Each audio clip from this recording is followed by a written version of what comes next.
I don't think you're gonna have a bad experience with Pelican. It's solid all the way through. I would love to see them live sometime. I can understand someone being a little leery about seeing an all instrumental band.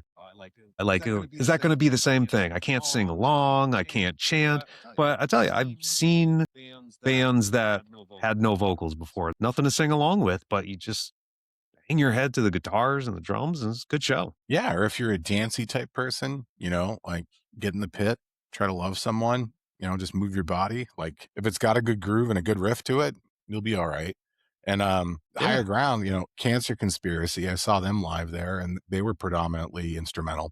And that was a completely enjoyable show. Like it's memorable enough that I was like, yeah, that was a good time. And we've been listening to instrumental music since music's been around. Like this whole idea of vocals is kind of new um, in some That's ways. true. Like if you think of like all the, and I realized that one of the, how did you get into metal?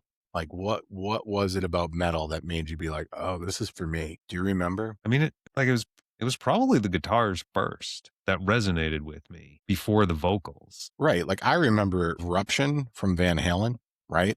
Like that is almost all, yeah, that's all It's all instrumental, instrumental. right?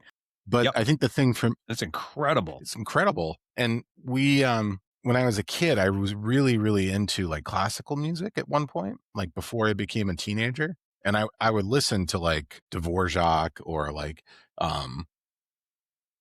trying to think like Edvard Grieg and like a lot of those composers, and I really liked it.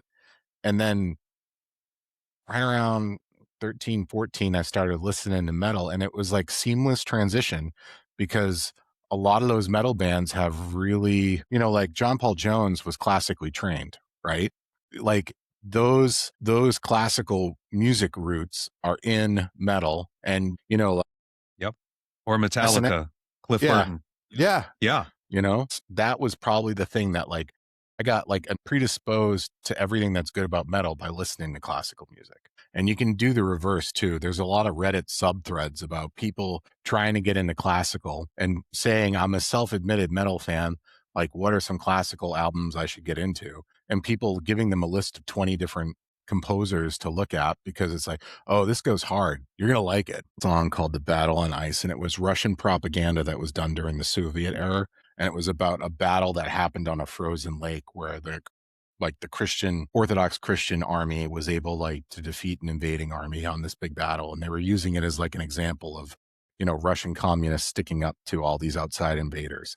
But the song itself is big and it's epic, and it's got all the things that you love about a heavy metal song in it, so that was probably that connection with classical is what did it for me. And so I've been hooked ever since. And so Pelican's another example. It's like you don't need words. You can rock out with your socks out just fine without a vocalist. Although having a vocalist doesn't hurt.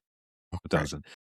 Look at that. I wasn't expecting that when we started talking about Pelican. I figured, okay, we're going to recommend bands like ISIS and Russian Circles. I didn't think we were going to be talking about classical Russian propaganda, Right. but here we are.